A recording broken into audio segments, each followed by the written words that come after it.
I think you make your own opportunities. There's always something, there's always a way in.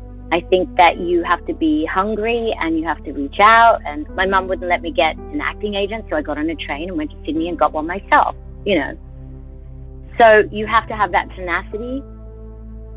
But first and foremost, you have to believe in yourself, because if you don't have that fire, nobody else is going to believe in you or buy into that either. I would say you're not the thoughts in your head. They're just thoughts. And you can make up new ones. Do something with your hands. Go outside, walk, exercise. The thing is, the mind's nature is to turn in on itself. And if you just let it run away with itself, it'll drive you mad. So this is a work in progress. This is not something you just overcome. You have to find tools, whether it's meditation, whether it's writing down negative thought patterns and creating more positive ones, like whatever you need to do to recognize you're just spiraling. And we do it all the time, and it is a practice. And so I have to even myself catch myself being really negative about things. And it also depends on how you were brought up. Were you a glass half empty family? Were you a glass half full family? Like, what's your coping strategies in life? See, I'm not a musician. I don't play an instrument. So for me, my gift is being a communicator. So I feel like there's the tone of my voice and how I communicate how I'm feeling is what lands. And I've had to learn that that's my gift and that's valid. But once I got comfortable with what my unique gift is, it made everything so much better, because I wasn't trying to be something that I'm not, you know? So I just feel like I have a really good time walking into a writing session now, because the confidence grows over time.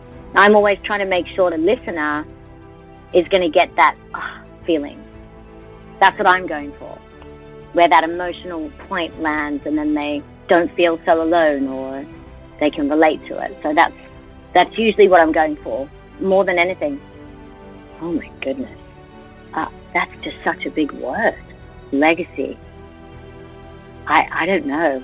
I mean, I'd like just to be known for someone who was wholly who they are and honest in their truth about it through my art, I could say. That would be nice.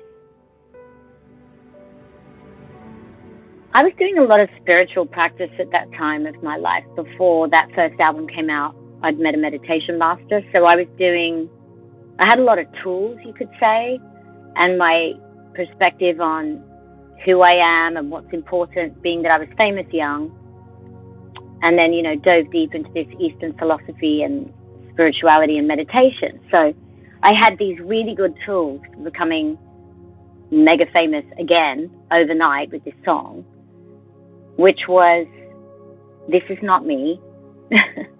I'm not what I do. And, what are you going to do with this experience? Keep your feet planted on the ground. And I used those tools to be able to cope with that. And it's transient. I mean, I'd been famous and then not famous. And so once you go through the rhythm of that, you have no attachment to that. You don't define that as meaning anything other than a result of being on camera a little bit more frequently. So I don't place any importance on those things. And I was able to value the good parts of it, and certainly handle the fact that everybody had an expectation of me after that first album, to live up to that. And that I found really hard. That's probably the hardest part, was not, the celebration of connecting with everyone around the world and my first album doing so well and winning awards. And I mean, that was fantastic. And I made a promise to enjoy it and savor it in case that was the peak. But it was then writing the second album. And that was the challenge for me. And that's where those tools came into play. So I consider completing that album as one of my greatest achievements under that kind of pressure.